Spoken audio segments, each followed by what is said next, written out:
Eto na nga mga beshi, ang bango-bango, nakaka-nostalgic. Ang kaibahan lang talaga ay niluto sa oven, pero yung amoy niya kasing amoy ng niluluto ng aking nanay noon. Grabe, ang bango. Takam na ako, kaso mamaya na lang kasi kailangan kong magsundo sa aking mga alaga. Half day lang nila ngayon sa school, Friday.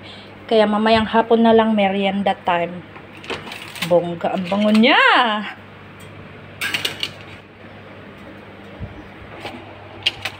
Bibingka kayo dyan mga beshi. Grabe ang bango-bango. Sana nga successful ang pagkaluto para gagawa ulit ako sa susunod.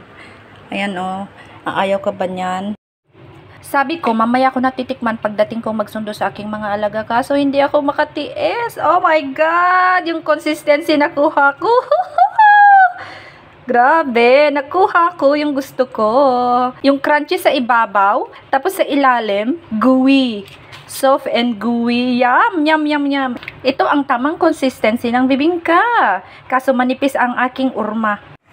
Hindi talaga ako makapaghintay. Ang saya ko. Nakuha ko yung tamang,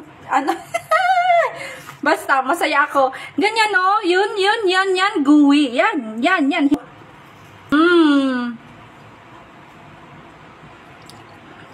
Pwede na akong magbenta.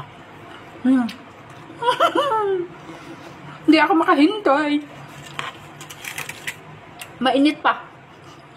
Babanatan ko to mamayang tea time. Pagdating talaga namin ng aking mga alaga, babanatan ko talaga siya.